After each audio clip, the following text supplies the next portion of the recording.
Okay. Good morning, kitty cats. Kitty cats, good morning.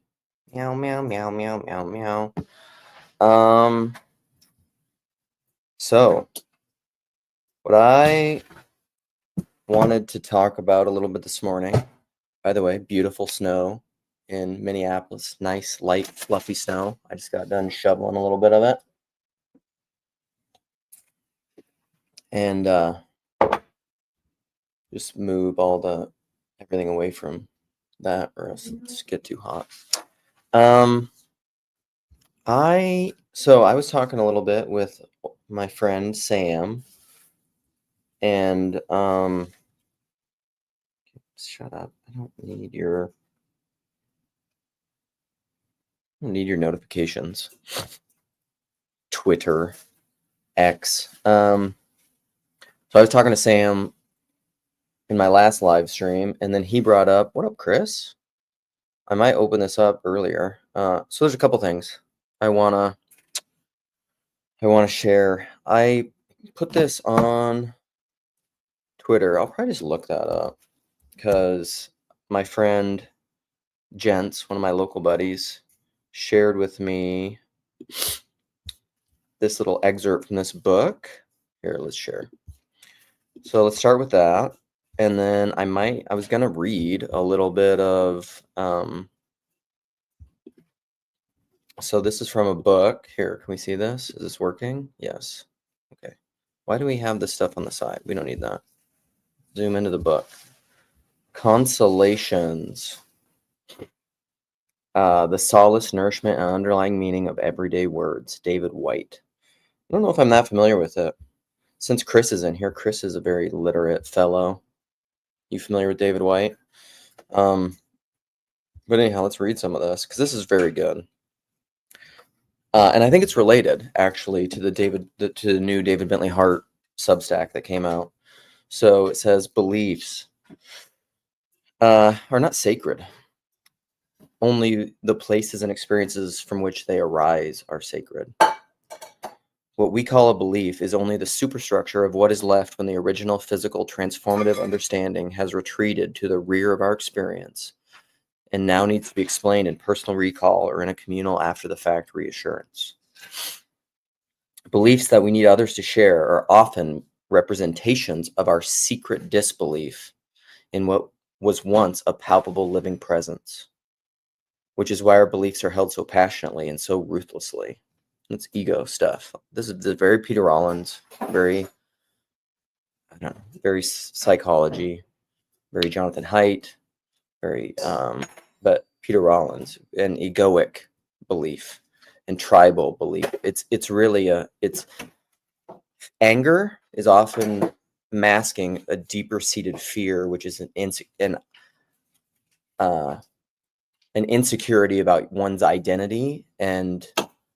And interestingly, I don't know, in our modern frame, we've connected that to our being itself. But what he's talking about is like the presence, the deeper, the seer, the perceiver, the hard problem of all perception, the thing that's behind the belief and the thinking and the narrative that you tell yourself is more fundamental. But he just says it very beautifully, I think. So beliefs that we need others to share are often representations of our secret disbelief in what was once a palpable living presence, the eternal now, right? Because all that ever exists is now. The past and your narrative of the past only exists now. Your imagination into the future and your projecting into the future exists now. And now, and now, and now, and now, and now. Everything else is abstraction. So beliefs that we need others to share are often representations of our secret disbelief in what was once a palpable living presence, which is why our beliefs are held so passionately and so ruthlessly, defending, as we do, most vociferously, what we are already in the process of losing. Man. Veiling, unveiling, everyday apocalypse, gift and giving, breathe in, breathe out. You know, the only real invitation to belief and to believe in what I believe is through my actions. Actions tell others that I still actually remember. Remember, embody. Beliefs, most particularly the beliefs that must be believed by others, are the measure of my disbelief in what I originally experienced. You're seeking out, it's cope. I mean, it's a coping mechanism, and it's a codependency on someone else to rebuttress my lack of faith in the previous experience that has gone and passed. And so you're seeking in another, in a kind of a transactional way. When you need this kind of insecurity in your own belief, and you're looking for the affirmation of the others around you, it's a codependency. It's a cope. It's interesting. So which is why the passionate beliefs of others are almost always too tedious to bear, except unfortunately by the person who holds them. Beliefs invite disbelief. Even people who generally agree with one another are almost always irritated by the minor differences of interpretation. And he was going to share more with me. I don't know. This is just a book I might enjoy reading. He was going to share with me. He's maybe watching this right now because I don't know what he's doing this morning. But gents, Phlebas, morning. Phlebas, tell me what you think of this. You probably, I don't know. Do you hate it? I like that, so I would think that you would hate it. But like that quote, so my friend's Jen said, I'll share the rest of the book with you if you want, or more pages. And I said no, because I was like, I probably won't read them. Because I don't read that much. And because then I'm trying to read this David Bentley Hart Substack too. Oh, did you just send me more? He did send me more. This is hilarious. Let's read some more of what Jen sent me here.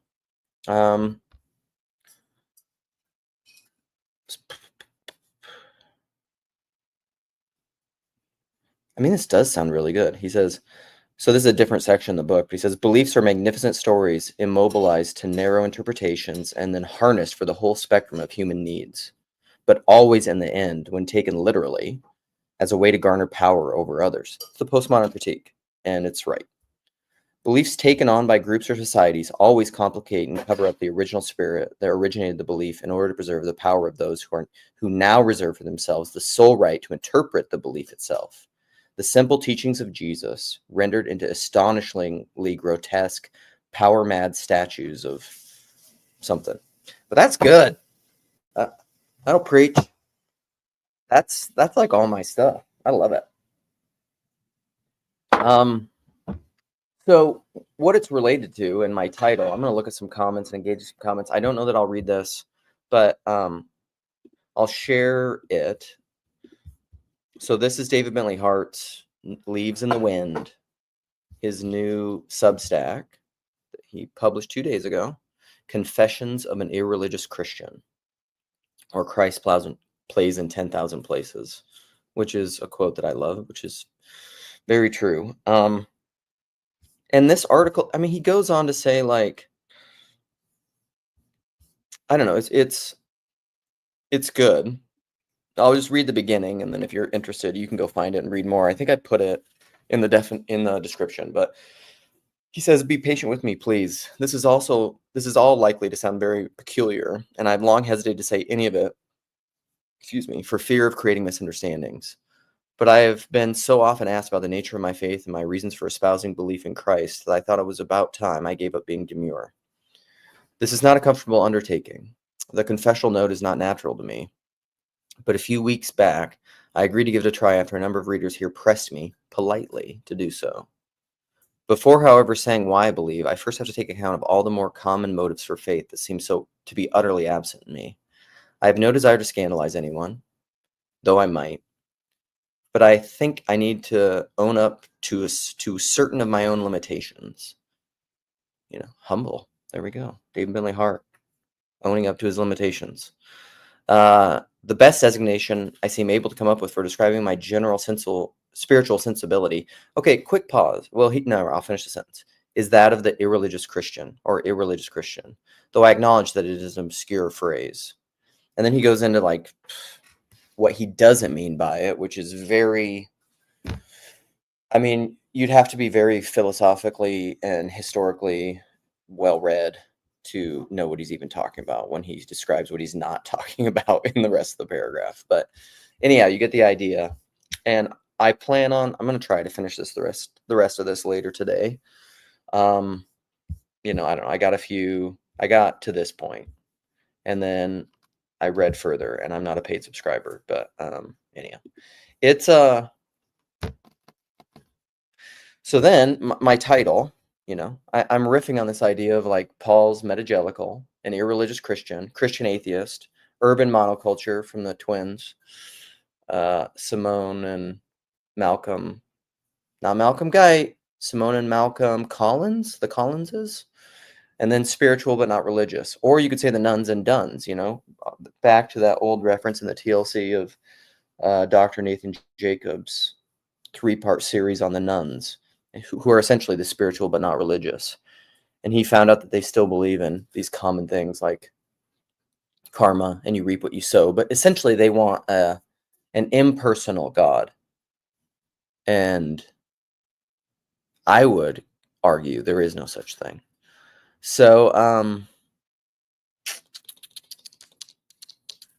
where do I want to go with that?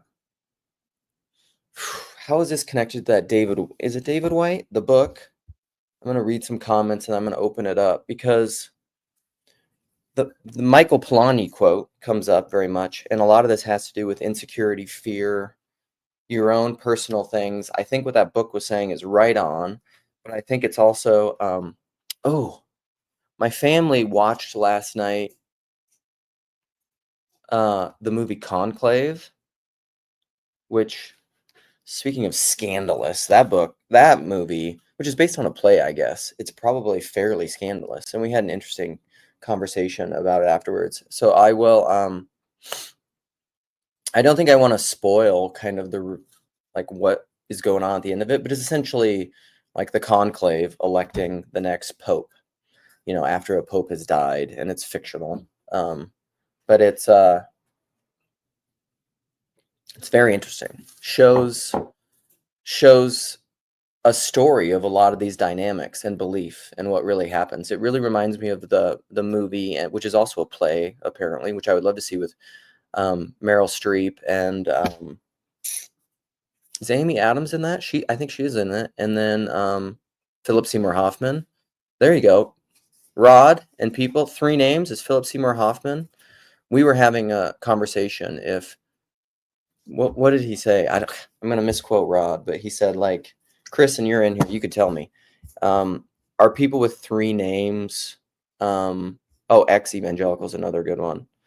Are people with 3 names and who take their 3 names seriously? Are they just kind of necessarily pretentious? I don't know. We were trying to figure out David Bentley Hart and because he rubs people the wrong way, but it's very along the lines of that quote. You know, it said, like, what was one of the parts of that quote from David White? Isn't it David White that my friend Jens gave me? Yeah, David White, where it's which is why the passionate beliefs of others are almost always too tedious to bear, except unfortunately by the person who holds them. I don't even know if I know what that little phrase tacked on the end means, except unfortunately by the person who holds them. They're not too tedious to bear? What's up, Parlato? Good morning. Beliefs invite disbelief. Yin and yang, the Tao, order, chaos, belief, unbelief. The second you believe, it creates unbelief. Out of the chaos God creates order. Hovering over the waters of the deep, order. And then you have order, and then you automatically have entropy and disbelief. Belief, disbelief, order, chaos, structure, disorder, reorder. You know? Welcome to contradiction and being, you know? I think that's true. I think, honestly, that's part of why anybody who watches my streams and pays attention to me when I'm talking about ideas, one of the reasons they probably do it is I think my passionate belief invites disbelief. It invites pushback. And I think somewhat passionate belief scares people for some reasons good and some reasons bad, you know? Um,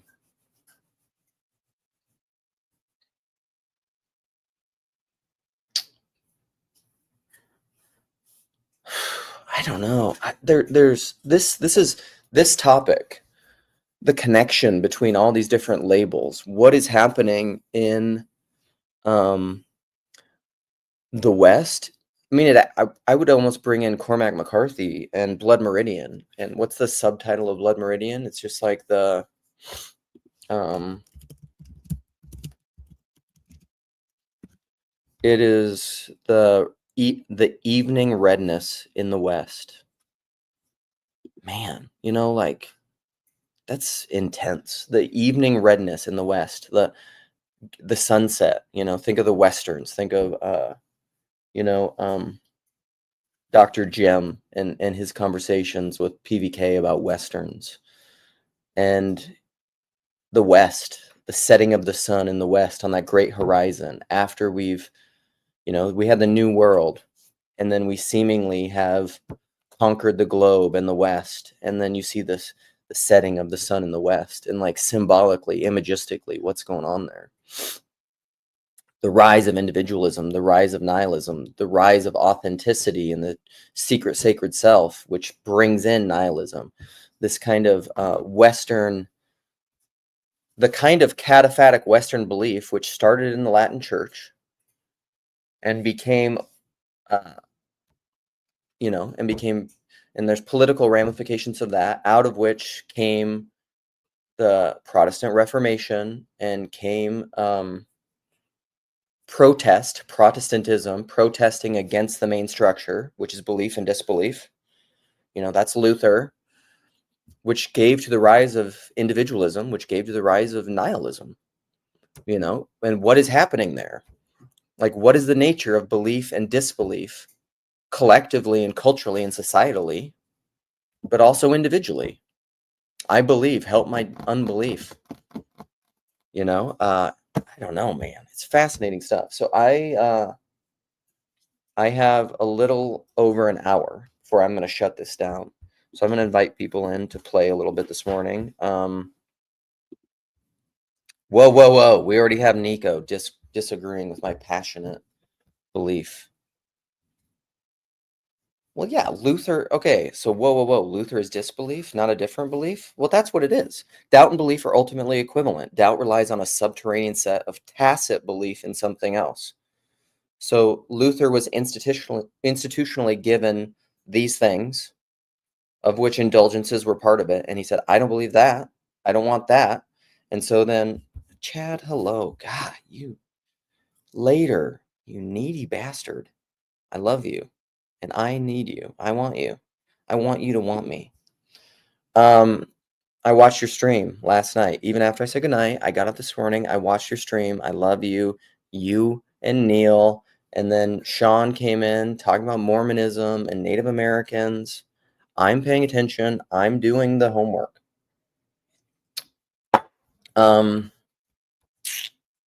So yeah, I think doubt and belief are the same. Again, that's what I'm saying.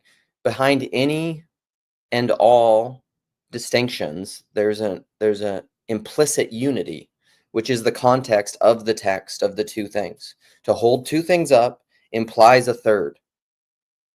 The context or the space in which you can even see the two.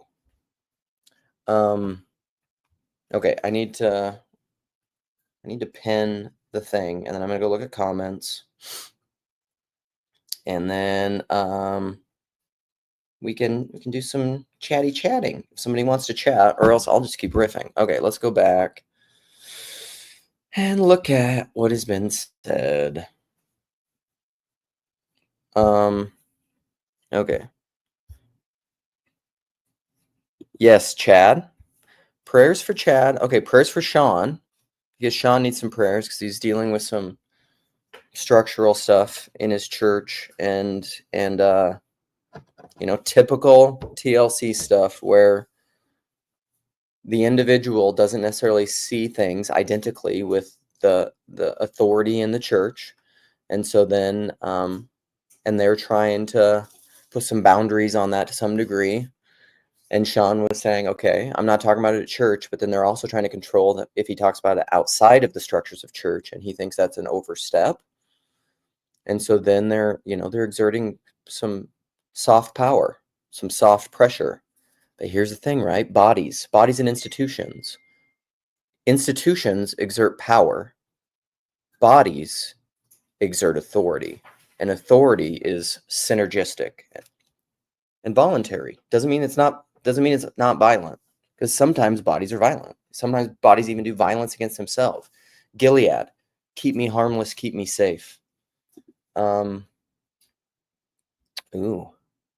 Apparently my priest, he he had messaged me. This is hilarious. I'm going to show you.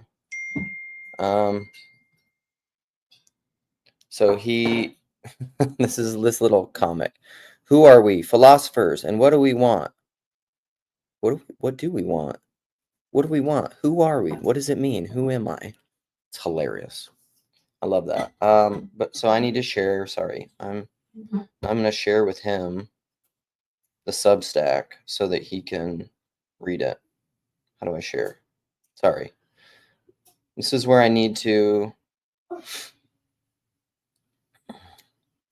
yeah. And I'll come back. Here we go. What was I saying? Oh, yeah, you don't wake up the baby. Yeah, what authority? Oh, I was talking about authority and bodies. The Gilead quote, keep me harmless, keep me safe. Aslan, is he safe? No, he's not safe, but he's good. And therein lies the problem of safetyism.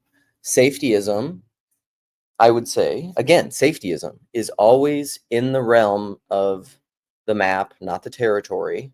And it's fear and insecurity and anger arising from that, like somebody else's passionate belief, and the anger that arises out of that is your own insecurity and disbelief in the thing that is passed from you, but that sacred experience that you had, that sacred phenomenological experience of what would you call it, the numinous or the transcendent that manifested to you in a moment, and you felt the awe and wonder in that experience of flow, that eternal experience that pervades our temporal, the quantum that manifests in the thermodynamic experience of our linear universe.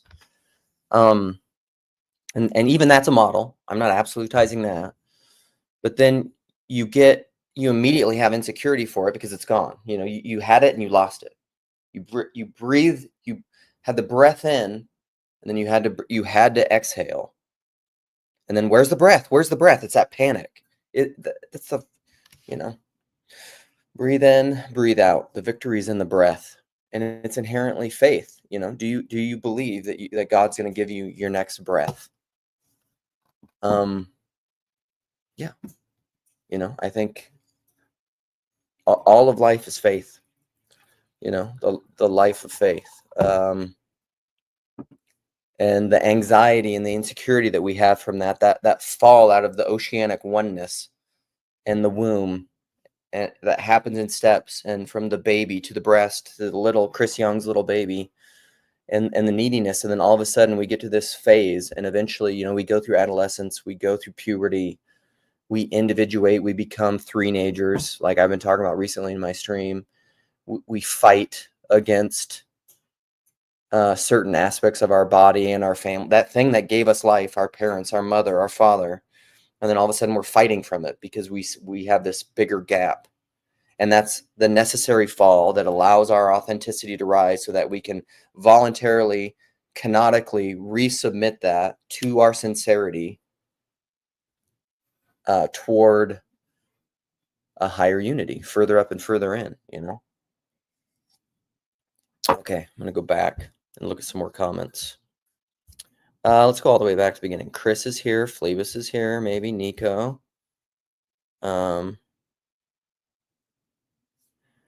Yeah, Nico, but you're missing my point. PVK say that if you believe something, go to a place where people believe that. My point is, and this is like a Chad point when he talks about the God of your own understanding and what belief is. Even in yourself, you don't have, if within yourself you had complete consistency of belief, from one moment to the next, you would be as God, I would say, and your thinking and your believing would be action. And that's what they said. Your action is what is where your true belief lies, where you truly remember, not in your abstraction, which is why God says true religion is when you act as if, you feed orphans and widows, or you willingly give up. You do not insist on your own way. That is true belief. If you do insist on your own way, then you don't love, as St. Paul is telling you to love. And so there is no going to a church where everybody believes the same as you. I mean, you could try, but I think you'll end up sad. Charles Taylor's description of sacred time sounds awesome. The flowing now. I like it. Yes.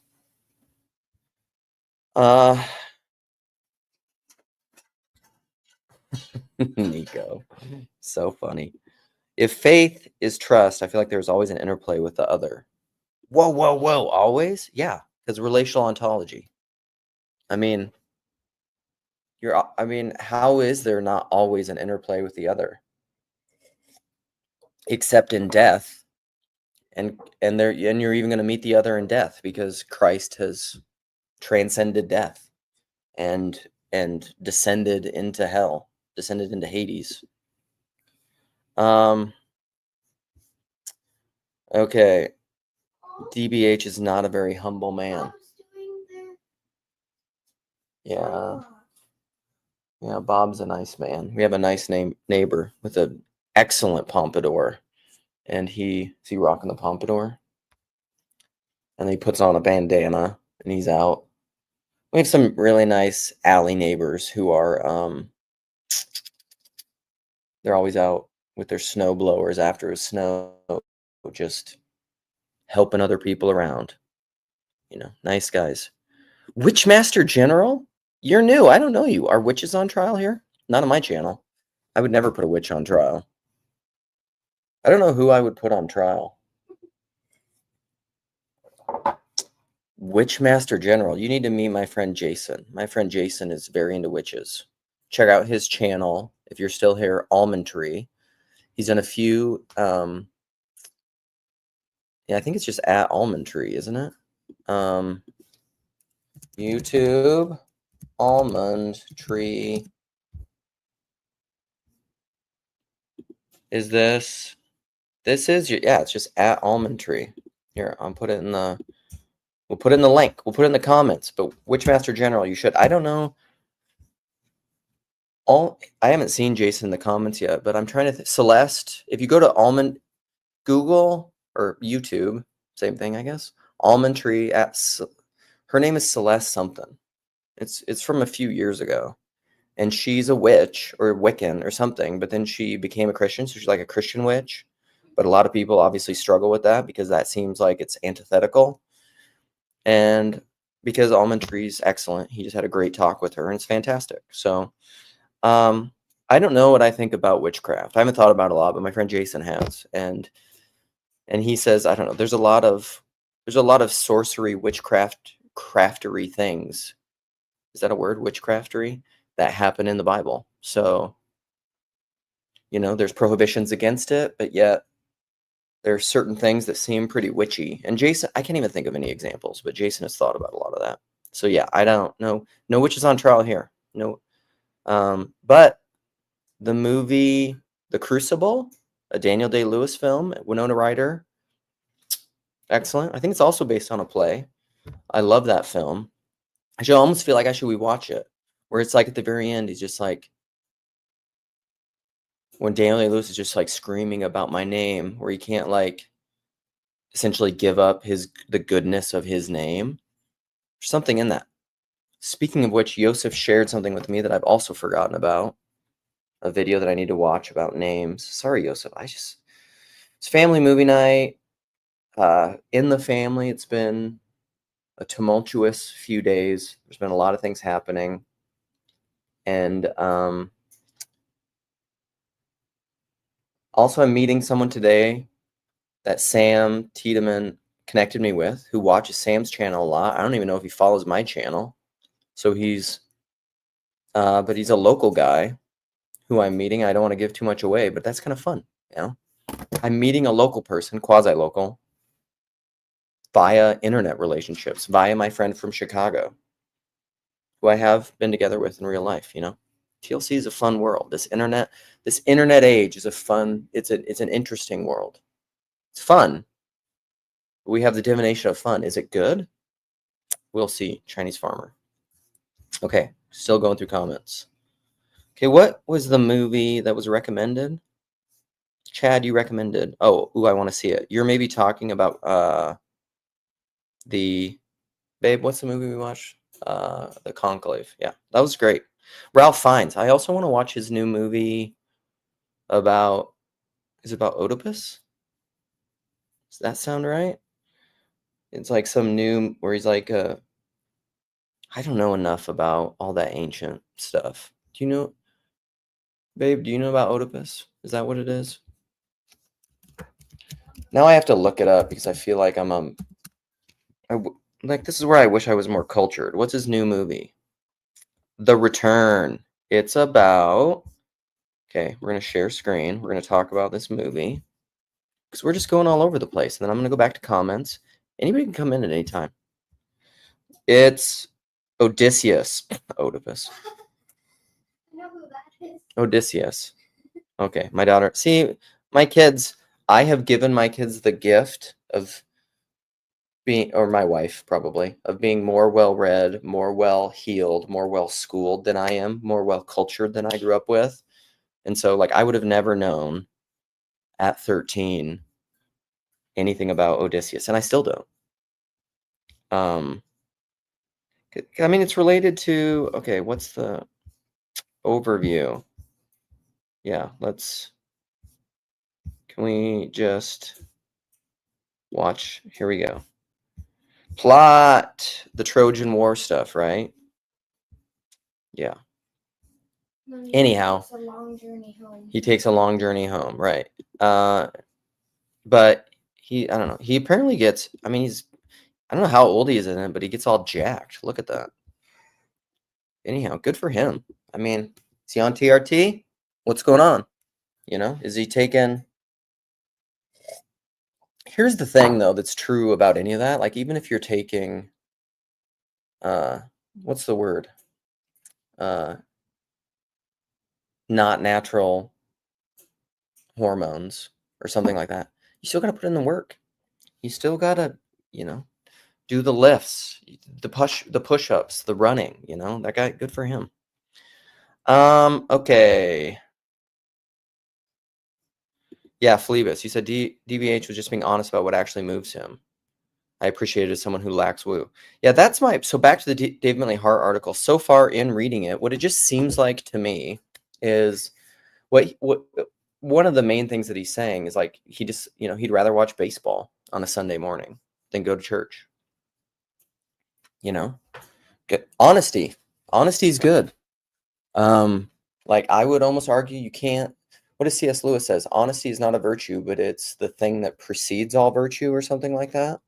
Like you essentially can't actually be virtuous until you are honest, which is probably true. You know, it's very connected to Jordan Peterson's stuff, very connected to like, don't lie, especially to yourself. Oh, that's something else that where did that come up recently? It was something that I was watching that talked about lying.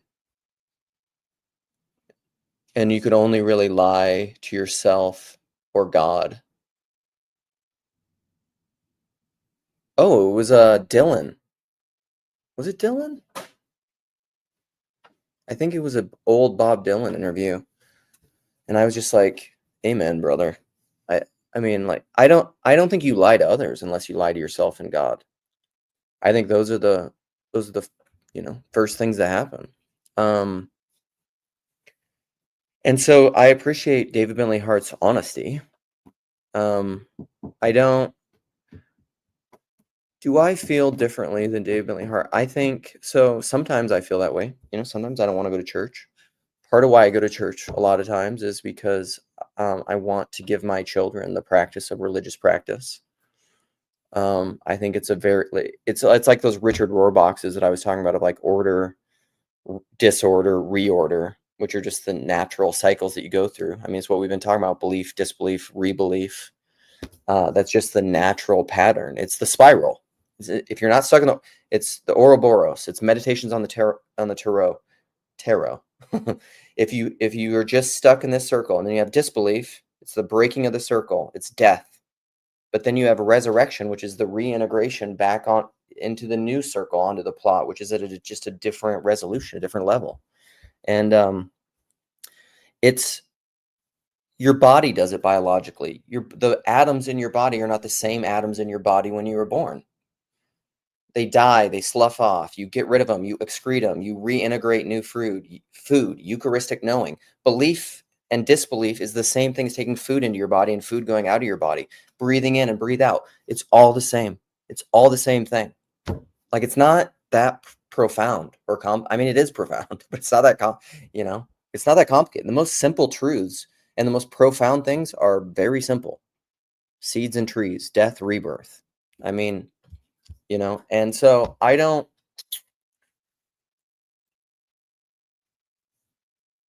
part of it, a lot of this stuff, I think, if we're just really honest with ourselves, is temperament.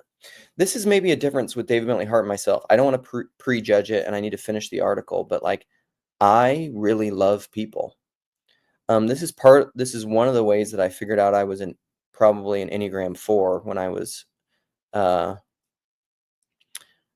I mistyped myself for a long time as a 7, because I'm pretty high energy. I'm kind of a silly boy.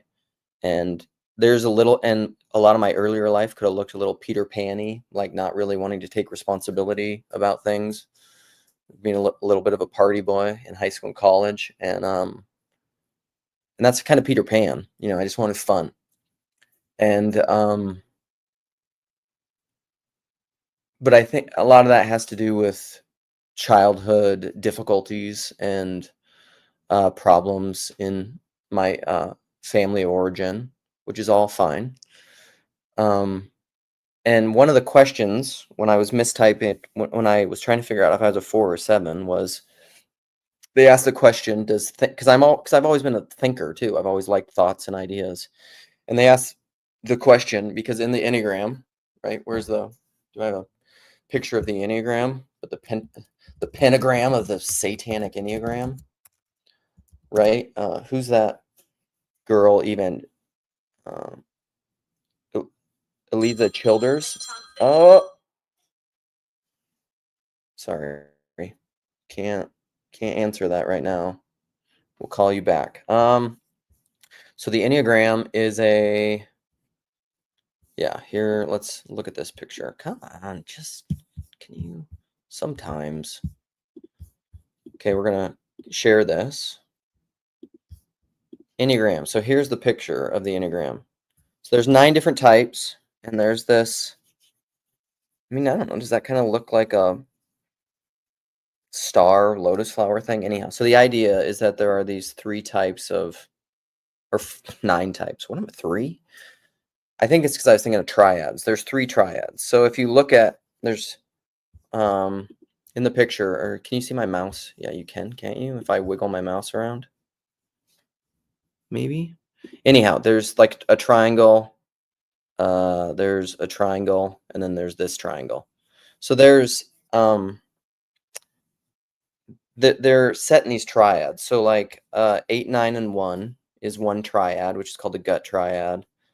2, 3, 4 is the heart triad, and 5, 6, 7 is the head triad, or the intellectual head. Yeah, head, gut, heart. And so a 4 is an individualist, or like a romantic is another name for it. They all have a couple names. And a 7 is an enthusiast, or what's the other name of the 7? I'm forgetting it right now. But one of the ways that you can distinguish between a 4 and a 7, they can look very different. What's crazy about the Enneagram is like all the numbers can look pretty similar, but they can all look pretty different. And the more you know about it, and depending on how mature the person is, the more clarity you get with it, I think, or immature. It works both ways, integrated or disintegrated toward the core of the core wound that drives them, I guess, is kind of the theory of the enneagram. But they asked, one of the questions I asked for, like, the difference between a 4 and a 7 is like, does thinking serve feeling, or does feeling serve thinking? And for me, the question was very much thinking serves feeling. Feeling is primary for me over thinking. Or you could say relations are primary for me. That's a big thing with my personalism. Like I care. Oh, plug in the computer. Sorry. And then I knocked my headphones out. So for me, thinking, I like to think a lot, but like I've always said, and kind of because of this actions thing and relation preceding relata, like I talk about all this stuff in intellectual terms, but at the end of the day, and my friend Rod has said this really well recently too. What did he say? Can I find it quickly enough? Has that conversation thread moved on too quickly? Because we were talking about this in regard to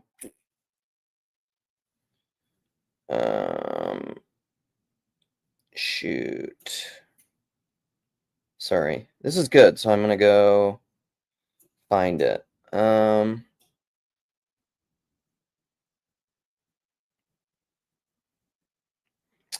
feel like I already went past it. I'm also cooking a chicken right now because my daughter wants to make. She had his cooking class at school and she wants to make chicken wild rice soup. And so I roast whole chickens from a local farmer guy that I know who's also an electrician. And then take all the meat off, make stock from the bones, and then we'll use that to make the soup and the chicken. It's chicken breast, chicken stock, and then we'll make soup from that. But but like splang or spatchcocking a chicken and roasting it is something that she could theoretically do, but I wanted to get after a little bit too early. Okay, sorry. I lost. Oh, it was based on this Nate Hagen's video on the light triad, which is also a very interesting video. So it's YouTube light triad. It's a really cool. That's another cool thing to talk about. It's basically riffing off of like the dark triad personality traits of, I think it's what are they? Sociopathy, narcissism, and Machiavellianism, which reminds me of, like, there was a psychopathy expert that talked to Jordan Peterson, and he talked about Machiavellian psychopathy, which is essentially, it's connected to PVK's people are to be loved, not to be used. So it's like Machiavellians use people; they're utilitarian, and this is again the problem of abstractions and idea-centric things and belief. Is it's always in the realm of utilitarian. Because if you insist on your own way and your abstract ideas, you do not prioritize the relationship. You prioritize the relata, and you are operating in some mode of a dark triad personality thing. The inverse light triad, because again, that's the contradiction. That's the inversion, light and dark. The light triad traits are essentially, they could be, the unity of them is essentially, it's star manning. Essentially, you assume the good in the person that you're engaging with, no matter. And it's flipping hard to do. It's a very hard thing to do. Try it. When you passionately disagree with someone about someone, and even perhaps they're treating you poorly, add that on, insult to injury. Well, it's not an injury to disagree with someone, but add, it maybe can feel like an injury because of the insecurity in your own disbelief about another person's passionate belief, back to that initial quote. And then if they treat you poorly on top of that, that sucks. So, like, then it's next level to still treat them as if, because hurt people, right? Which makes me want to think of, like, someone did something nasty to one of my children this week, and it made me, and I think I was angry and I did not sin. I think I did that, actually. which is something I'm pleased about. And I was able to do it because it was distant enough from me. Like if somebody really hurt my children, like right in front of me, could I be angry and not sin? I don't know. And I was telling some friends, I was like, if I were alone in a room with this person that hurt one of my children and who was cruel to one of my children, would I do all this? Would I do light triad stuff? Would I truly be, as my espoused belief in Christian nonviolence, would I actually be nonviolent? That's why I've said that belief is, for me, that belief has always been aspirational. I don't know. Would I be able to, like Jesus on the cross, Father, forgive them, they know not what they do? Could I do that if I was Mary on the ground, watching someone crucify my son? Could I forgive their crucifiers? I don't know. Some Christ-like aspiration. Okay, so back to David Bentley Hart. Honesty about not attending church. I think we have to be honest about these things. And I think if most people were really honest with themselves, are there aspects of going to church that people like? Yeah, but it's also it's hard. It's just like it's like physical exercise or anything. Or like Rogan says, he calls it conquering his inner bitch or whatever. But like when he works out, he's like, I don't want to work out. 9 times out of 10, I don't want to work out. But he's like, I work out 10 out of 10 times. And he's like, and I'm always happy afterwards because it's marshmallow test, it's delayed gratification, and somewhat you can get addicted to the working out too, which there's a dynamic there, but like it sucks. It's not fun. Like if I go for a run or something, or like do yoga, I never want to do it. It sucks. I delay it by doing other things. I do other chores that I have to do until I force myself to eventually do it. Because it sucks. And is church kind of like that? Sometimes, like sometimes. Do I so like for Orthodoxy, hey buddy. For Orthodoxy, one of my favorite things about the church is that it's not in ways like it's very formal and structurized and rigorous, but it's also pretty chill. Like you can kind of Orthodoxy, a liturgy is almost, or a Vespers or something, is almost a bit of a contemplative meditation thing because you can you let your mind wander. You can really pay attention if you want to, and that's the mode you're in. You could kind of just like chill. It's a section in my life that's actually really peaceful, and I'm present with my family in a pretty peaceful way. It's one of the few times during our somewhat busy, chaotic, or like family movie night's the same thing. Or if we have a game night, they're all just different dynamics. But sometimes it's really hard to cultivate space just being together, especially space where you're just silent. Because like even old TV days, you would get together and watch like shows together or something because there's just one TV and there's one channel and that's all you could do. But now in the advent of screens and laptops and tablets and whatever, everybody wants to watch different screens. So it's just hard. You get that in church, which is a little bit that's nice. But anyhow, what's up, Alan? I want to read some comments here. Oh, I thought we were going to get into some fancy camera. No, I don't know why my camera decides. I think I have something over the light sensor, my little blocker. So Why were you walking around New York last night at midnight? I was so drunk and high, and just smoked all this drugs. Nice deflection, nice humor deflection from what was really happening. No, I was just at a friend's place. It's at a pool hall, which is a hive of villainy and sin, and then my friend lived around there, so I hung out with him. So that was fun. Okay, I was gonna ask the gender. I was gonna see if it was a friend or you wanted to gently touch their face. Yeah. I don't do that because it's a sin, and I don't sin ever. What's going on with you this morning? What do you want to add, or what do you want to talk about as I look at some comments here? Well, what you said about the quiet time. It's so funny that like, it's funny because like I've started playing golf. I don't know, a little more seriously. I played as a kid a little bit at the municipal golf course. But it's funny, like everyone, like really, I only play because my dad plays. You know, I mean, I don't want to like put it on it like but it's like, yeah, when else are you like?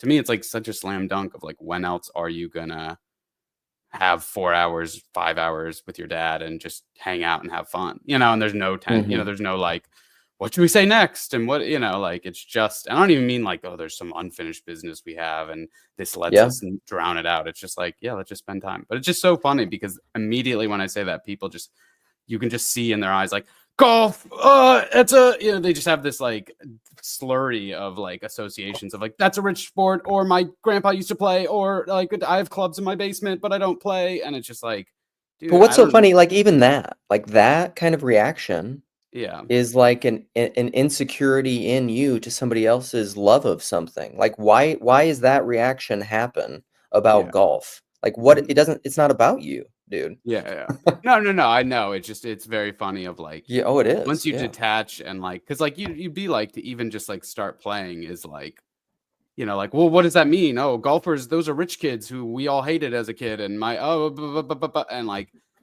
I literally just have to be like, I just play because it's fun. I get to hang out with my dad, and there's nothing wrong with it. Just like, but even in your own head, you become the first person to unlock is your own head, and then you see in other people they're like, I'm this way. Oh, you live here? That means you're you grew up in this town. And but whatever. So that's just like having that like peace and like guarding it of like, this is an activity my family likes. We get to spend time together. And like, but people say, oh, do you do this together? But that's actually bad for them. Kids shouldn't compete against each other, or kids shouldn't just have screen time together. It's just like, whatever it's going to be. But the other thing that I wanted to talk about is I read the Star Manning argument or the article. I somewhat disagreed in that it very much, in my opinion, it's somewhat of this commodification of like if you actually will the good for all people in all places, your life is just going to look so different than like, it's not just like, oh, it's time to activate Star Manning mode. It's like to like live according to that principle is just to like live like Christ, Yeah. And like Christ doesn't walk around being like, hey, just so you know, I'm Star Manning you right now. It's just, it becomes this commodity of like, hey, like I'm listening. It's like, it's the same thing as psychobabble of like, hey, I just want you to know I'm holding space to listen to you. It's like, well, if you actually listen to me, you wouldn't have to say you're holding space to listen to me, Yeah. And then, it's a little bit of I agree with you. It's a little bit of a it's a little bit, I would almost put in the category of the people that criticize that sort of tone is in a kumbaya kind of thing. And I don't want to judge this person who wrote it and what their intention was, and because but continue. because I don't want to interrupt. I don't want to interrupt. I want to interrupt. I want to interrupt real quick and just say that, Alan, you like golf, and that means you suck. That's so uncool that you golf. That sucks, dude. You're lame and you suck because you do that. What the heck? What? Wait, Mike. Wait, what? This is as someone. What I would like to say to McMo is, this dick ain't free. Oh no! I've caused Luke to get the Kendrick virus. He's gonna be. I've just started. Here's the thing that's funny about it. So I was talking to McMo about Kendrick, and I said, teach me. Let me be your Padawan about Kendrick Lamar and black people, really, because I don't understand them, and black culture. McMo, the blackest person in the corner. You heard it here, folks. You heard it here first, folks. So here's the thing. You know way more about it than I do. And so he was getting me into some stuff. And so I started to listen to, and I'm too much of like an old man, I think. I'm trying to think when I'm listening to Pimp a Butterfly, and I'm just like, I don't know. Like, my parents didn't like the music that I listened to when I grew up, and I listened to some, not much rap, but some. And I'm just like, I don't know if I can handle this many N-words. And I also don't know if I can, like, this sexual stuff is very explicit. Like, I remember lyrics from Sublime growing up that were just like pretty randy. but I'm just like, this seems like next level. Yeah. So one of the things to understand about Kendrick is he's kind of Nietzschean in the sense of like, oh, you want to take it there? Well, I'm going to take it further. And so he's really with that whole album. He's taking pushing the culture and hip hop and black music and trying to push it further than it's ever been. Nick Well, knows he's doing some of it. that McWoke is, but yeah, honestly, after I was thinking about it, you should have listened to not his most recent album, but the one before the most recent, Mr. Morale and the Big Steppers. That's the one that you'd really relate to. I think there's probably slightly less N-words, maybe not. I don't know. I love the musicality of it. I love. Good. We have that golf playing Alan out of here now.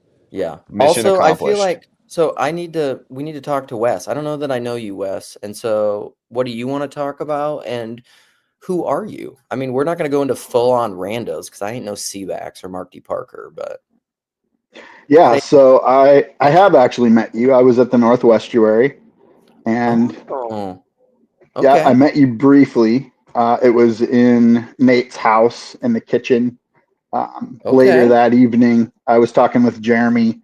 He was telling me his story of becoming Orthodox. Okay, and right. He came in a little bit after that. Yeah, my head was spinning for that whole time. Like it feels like I was on drugs, like Alan last night at all the Westuary. So.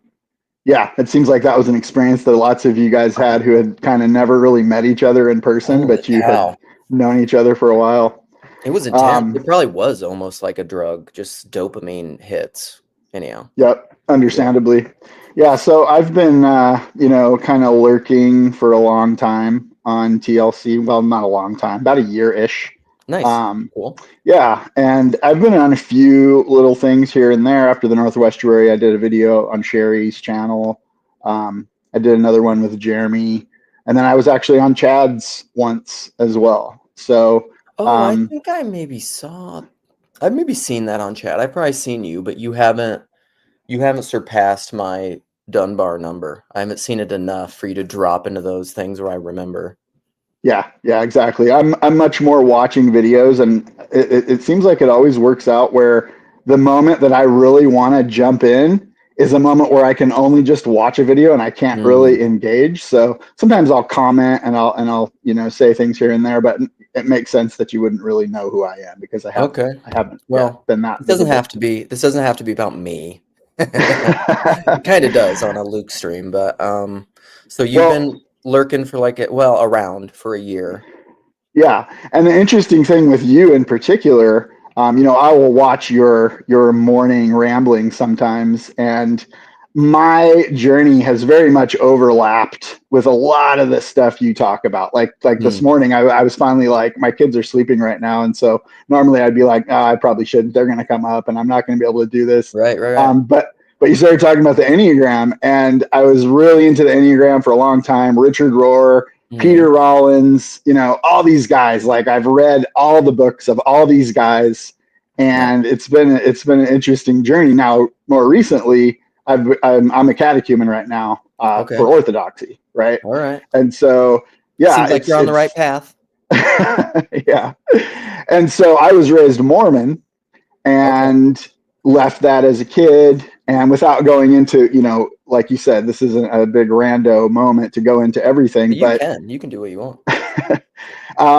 It's such an interesting journey because coming out of Mormonism, that's a very specific, pretty fundamentalist way of looking at things, right? And I didn't jive with that at all. I was a super rebellious kid, kind of broke all the rules, did what I wanted to do. And that was fun for a while until I got pretty depressed doing all of that, nice. And, hung out with evangelicals for a while. I had a pretty good experience with that as far as some real healing happened there. But I had some issues with penal substitutionary atonement. I couldn't hang with that. As one should, correct? Keep going. Yeah, it just didn't work for me at all. And so, but now I'm like, okay, well, what now? Like, I can't trust anything, right? So I got to just figure it out on my own. So fast forward, I was into Richard Rohr, for a very long time. That's where the enneagram kind of, because he has the book on the enneagram and all of that. But within the last few years, as the world has just completely gone insane, finding Peugeot and Peterson through TLC, through Paul, I was like, whoa, wait a second. Who's this guy, Peugeot? What is this guy talking about? Like, this guy's talking about stuff that resonates with me, but he doesn't seem to be a fundamentalist, but yet he belongs to this thing called orthodoxy. What the heck is orthodoxy? Right? Yeah. Like, so I'm learning all this stuff in real time. And then I hear Jeremy's story at the Northwestuary, who was also raised Mormon, and orthodoxy's completely changed his life. And so I'm like, whoa. But then I hear Graham, who is like, I hate theology. And I'm like, all right, what's going on here? So it's kind of these weird moments, like back and forth of, all these categories. And then you come along and you're saying all kinds of stuff and you're Orthodox. So it's just this confluence of all this stuff. And I'm watching all these things and I'm going to liturgy and I'm learning about Orthodoxy. And I'm like, okay, this is like a whole new level of the Richard Rohr order, disorder, reorder process, right? Yeah. Oh man, that's so fun. All that's so fun. And what I love about the corner is like even this comment, Nick, hilarious. Also Phlebas, like don't read the David Bentley Hart article about how he's an irreligious Christian. Number one, I would say I am a convert. I've been attending an Orthodox church for, I don't know, I can't remember, 7-8 years. And I've been interested in the theology of the Orthodox church for longer than that. I don't know, 10, 12, something like that. And it's funny because and it's very Chad, like the God of your understanding. You find this Orthodox, you're going to find a different kind of Orthodox, because that is true. Like Jeremy, God bless that guy, also a convert, but like Jeremy has the feel to me almost, he has like the zeal of an evangelical Orthodox guy. Like Luke, you need to not be afraid. Don't let the haters get you down. You're a part of the one true church. You can say it with your chest, brother. You're not going to offend us. Come on. You can. That's not a Protestant thing. That's not a Protestant thing, Luke. Listen, so I'm fulfilling on the title up here of like, what is, because this is a big corner conversation. And you said you were into Peter Rollins. So like one thing I would be adamant about anybody inquiring into Orthodoxy is if you're inquiring into Orthodoxy to fulfill the lack, to try to get to the one true church, to get the thing that's going to make you whole and complete, you are an Eastern Rite evangelical. That's what Brad Jerzak calls them, and that's what I would call it. However, that's probably what we all are, because the Western consciousness and mind, this kind of individualism stuff that I was talking about before, has colonized the modern world. So like, you're not going to really escape it unless you're probably grew up in like, I don't know, some like very rural Russia or Eastern European village of like an Orthodox country. That's that question. What's the term? Eastern. Sorry, I missed it. What's the term? Eastern Rite what? Evangelical. Eastern Rite evangelical. And is that right as in RIGHT or RITE? Yeah. Okay. So it's essentially people that are, and this is very true. People talk about this all the time. Like your consciousness and your mode of being of anybody who's a convert out of America to Orthodoxy, and I totally affirm this, is that you are a metagelical if you're American, basically, and Protestant with Catholic influence, because Protestant is related to Catholicism. And so then if you convert to Orthodoxy, and I'm no different, you're doing it in a very evangelical way. PDK talks about that all the time, which is fine. Like there's nothing wrong with that. But I'm not like I will speak of the theology. What brought me to the Orthodox Church was the inability to talk about these things in my evangelical churches, and the theology of Orthodoxy I find to be very beautiful. So like, but like spiritually, that's what I've always been. Like I've always been finding the theology that I most like, resonate, that I see is most true, good, and beautiful. And I found that in Orthodoxy. So like now it's all the 4 P's, right? So it's like propositional, kind of brought me there. And then procedural, participatory, and perspectival. Like when following the procedures of the liturgy, the prayers, the fasting, the services, engaging with other Orthodox people, you're getting some of the procedural through the liturgies. You're practicing within that community. And then maybe after 40 years of practicing as an Orthodox, will I have some of the perspectival aspect of what it means to be Orthodox? But like, am I ever going to shed my evangelical formation up until I was whatever, late 30s? No. I mean, of course not. Like, that's silly. That's part of who I am. And then like, what is going on with Orthodoxy in the West? It's Orthodoxy, like American Orthodoxy is like, it's like an oxymoron or a misnomer. It's weird. Like nobody knows what it is. Yeah. And I've heard a lot of conversation around that. Like, you know, PBK's talked about that a little bit, and, you know, like it takes on the culture to some degree that it comes to. And so Russian Orthodox isn't the same as Greek Orthodox, and, you know, so on and so on. And so America is a whole new field of that. And a lot of people are worried that because of the way America works, that it's somehow going to taint Orthodoxy or make it into something other than what it is. Well, it's gonna have to. I mean, American Orthodoxy is gonna have to deal with the individualism and authenticity of what it means to be an American. Yeah, like it's gonna have to deal with that. Yes, and that's very interesting because the individualism versus the participation, I think, is one of the big differences in my experience so far within Orthodoxy. The participatory aspect of it is night and day in my experience. Compared to what faith or religion or spirituality is in America, right? Like those are two very different things so far in my observation, So at least talk in about my that more. experience. Yeah, what do you mean? So, well, in my experience, like you're up until finding Orthodoxy, it's like pick your own thing and do your own thing. And if you don't like what's going on here, you just go to the next thing, right? My like. I've been so distrustful of institutions and organizations that I've pretty much been doing this on my own for years, right? Yeah. I've just been kind of piecing it together, and I got really involved with the Rohr stuff. I don't know if you're familiar with his organization, Illumin, which is like a men's rites of passage thing. I went to a conference last year. Yep. So did I. Yep. And I've been involved with that for a while, and I did the men's rites of passage. And I was very intrigued by Rohr, and he was very interesting. And I'm like, what? Wait, this guy's a Catholic, and he's like, he hasn't been excommunicated, but he's saying all this stuff that's a lot like, of them would like to, I think.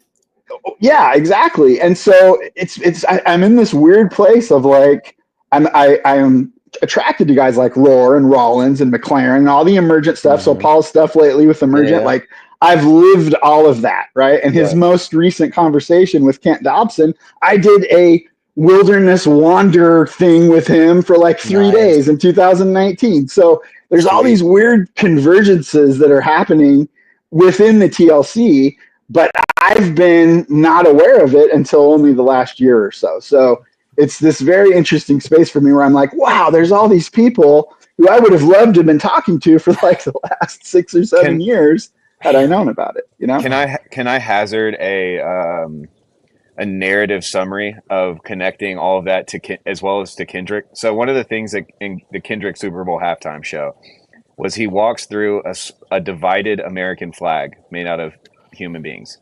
And so that obviously that speaks to a divided nation. Now, what your story was reminding me of, and what I think is so interesting, is that you can kind of follow, like when you first joined on, I was going to say, yes, the old like evangelical to emergent to Orthodox pipeline. And it's a very interesting phenomenon that I do think it's small, but it's important and it's unique that it is a group of people, right? It is a phenomenon. But I think that you can see even in the split of the emergent, where you've got the kind of Nadia Bolz-Weber versus Mark Driscoll, Rob Bell, John Piper, like farewell Rob Bell kind of, and you can even, now that I'm saying that, you can even see it as Paul and what's his face having to split up at one point in the book of Acts, and then in his letters he's like, and give him my well wishes, we're homies again, beef settled. But there's this interesting way in which it seems like both of those kind of left wing and right wing facets of the emergent movement, and you can see those going into Richard Rohr, you can see those going into like a Mark Driscoll or a more nationalist place. And so now what you've got coming into the Orthodox Church are both of these, and forgive me for the derogatory terms, but like both of these like airy-fairy liberals and these like Christian nationalists, evangelicals, like letter of the law appreciators. And there's this there, so that even within this influx, I guess I have a lot of empathy or something for the Orthodox Church trying to catechize all of these people at once at the same time, when every priest, I'm sure, knows, every father so and so has to know that individuals just all kind of grow in their own time to the by the design of God for their good and His glory, kind of a thing. So yeah, that I wonder to what extent, like for a local Orthodox priest, to what extent are they feeling this pressure? And so is this a problem that is mostly to be put on the clergy, or are we a bunch of lay people trying to just live out our lives and looking for some sort of pattern to conform to? I guess now that I'm thinking about it, it is still coming across as a bit of a critique, but I don't mean it as that. I mostly just wanted to kind of point to that pattern of both wings of the emergent movement kind of flooding into the Orthodox Church at once. Just seems like an interesting phenomenon. Yeah, and did you guys see PBK's recent one with vocal distance? I did not finish it, but I started some of it because it was too many strings of quotes. It was too impersonal for me. I loved it. Second half, Luke, you got to make it through to the second half. Yeah, I know. The second half was great. I'll finish it. Yeah. It's definitely intense. That dude has a gazillion quotes and books, and like there was no editing, and so it was just kind of this raw exchange. But I think he's pretty accurate in his assessment that these two sides, the Nadia Bolz-Webers and the Driscolls, are basically mirrors of each other, and they're really not that much different. Right. Yeah. And it's just like the woke left and the MAGA right too. Like that's the same thing in the political realm. And so it's a weird place.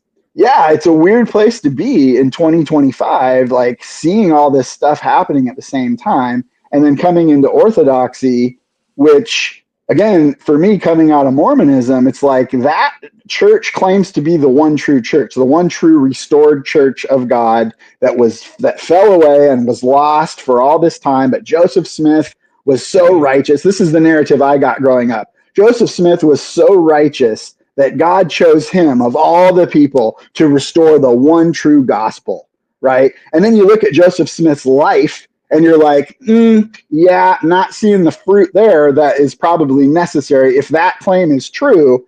And then you look at the history of Mormonism, and that's a whole other rabbit hole that I won't go down right now, but it's very problematic. Let's just kind of summarize it with that, right? So me growing up in it and being like, asking, I'm the question kid, right? I ask all the questions in Sunday school, right? Well, why aren't we Jewish? If Jesus was Jewish, why aren't we Jewish? That was the question I had, right? Here's another one. Well, who made God, right? Well, and Mormonism has very specific answers to all these questions, and they were all answers that I was like, as a 14-year-old kid, I'm like, what? Really? Like, that's not helpful. And I'm not, I clearly I know more than you, right? Which is kind of a normal thing to think at that age, right? You think you know everything. But in my case, it was like a weird, like, this is really problematic. I'm actually critiquing this, and I'm kind of, it was unhelpful in that it reinforced, how can I say this? The arrogance of youth when you think you're right about everything, right? In my case, I'm seeing something really problematic here that really was problematic. And so that kind of bolstered this arrogance of like, clearly this is ridiculous. I don't need to believe in any of this crap, right? And so that enabled me to feel confident in my rebellion in a way that, you know, ultimately it worked out, because I got to the end of myself where I was like, okay, this is not, my reaction here is equally unhelpful, right? So that was a good thing in a sense. Now I almost completely derailed my whole life in that process, but you know, thankfully the grace of God was there. And that was what attracted me to faith at all, right? Was understanding the idea of grace, which is not really present in Mormonism, right? It's a works-based, you know, you've got to earn your way up to become God, right? Which is not theosis in Orthodoxy. That's a whole other thing, right? You're kind of your own individual God in Mormonism. You're not uniting with God, right? That's not the same thing at all. You're going to become your own God and rule your own planet, because God is just a finite man who attained godhood and now rules his own planet, right? So it's this whole other theology, right? Which I think fuels narcissism. And again, sorry, don't get me on that. I could go way down a rabbit hole that probably is not helpful at this moment, but that's my lived experience, right? And so here I am now, and now I have another church that claims to be the one true church, right? But it's got a lot more cred, and it's got mystically, right, but it's got actual credibility, right? It's got like saints that go all the way back who are dying for their faith in ways that are far more profound and moving and inspiring than how Joseph Smith died with a gun in his hand in a prison because he was taking other men's wives, you know, while he was married. So administrative thing, I'm going to be leaving in about 10 minutes or so. I'll let you guys keep rolling because this is fun. I mean, if somebody's breaking the fourth wall and we're talking about their stuff, not that this is you actually breaking the fourth wall because you've done it before, but we're getting to know you more, talk to you more. I mean, that kind of stuff just lights me up. I'm pumped about it. I want McMo to talk more about Kendrick, and we got Parsons here now, so I don't want to shut it down. But the one thing I will say about Orthodoxy's claim to be the one true church, and the way that I understand that is, and I've done live streams on this, on like, what is the church? And essentially I see the church as like what God is calling out of non-being into being. So like so the church is very universal in that sense. It's not like an exclusivist, institutional, I would say, then this is the difference between a body and an institution. Like what it's not a system, and which is why it's mystical, is like, where are the lines of this spiritual body? That's why it's mystical. Like, I don't think they're clearly and easily defined and seen and controlled. And that's why, like, if people want to say, like, I don't know, people that want to just make the kinds of judgments of like, you're in and you're out, I think just do not, I would say that they are being Eastern Rite evangelicals, and they're not really understanding what the theology of the Orthodox Church is saying about a mystical body. I can say this stuff, Nico. I just did. You're welcome. Hey, Luke. What's up, buddy? I'm really sorry, but I have to ask you to kill the stream. No, that's well. I have a conversation scheduled with Paul Axton for Forging Plowshares at 8:00, and so I totally meant to message you last night, but it slipped my mind. So it's never. We've done a good job of never had anything that happened before, but it happened this time. So I'm really sorry, everyone. Well, and I don't plan these and tell you in advance. Right. So it's just my fault, and it's your StreamYard. I usually tell you, hey, by the way, I'm going to need the studio at X and such time because I have something planned. So if you ever want to donate to my live streams and support me, give the money to Grail Country, because I use this StreamYard for free because Nate is a generous, benevolent Christian man. So are you. So. Speaking of Ko-Fi links, you can also donate to my Ko-Fi link, ko-fi.com/Mc. Hey, McMo. Good to see you. I will most likely be streaming in about 15 to 20 minutes. So if you want to come over to my channel, we can continue the conversation. If not, I'll probably be just making a beat or something. So come on by. Okay. Right. Also, is this? I don't know this person either. Also, does anybody know what this is? This is like, if you guys can understand this, I'm gonna love you more, if it's possible. But like, regulators, mount up. You know what that is? Yes. What is it? It's Young Guns. No, you liar. You didn't know what it was. Young Guns. I love that movie. I've seen that movie twice, but it's been a long time. It's an old silly Western. Yeah. Back in the day. I love my Westerns. They are good. Yeah. I just watched. I have my checkbook is all John Wayne checks. I love nice. my Westerns. I really do. Okay, well, right. Let's shut this down, Nate. Thank you for coming in. Yep. Thank you for being so generous. Sorry to have to be a party pooper. I have to go anyhow. It was all meant to be. McMo's going to start his own stream. Maybe Wes can go on McMo's stream and talk to him there. Yeah, McMo, drop a link so I can find that. That would be great. What is McMo's? Yeah, in the live McMo, what is your channel? Is it just at McMosav? Probably. It's probably McMosav. I'm guessing. I don't know what it is off the top of my head. Cool. But anyhow, hey, Nate, thank you. Nate, I don't know if you remember me. I've been to your estuary a couple times. Yeah. Good to see you. Good to see you. Yep. So I don't know this topic. I'll say this and then close and end the stream. Thank you again, Nate. But like, I don't know. There's so much. This like all these different titles, I think are just they're different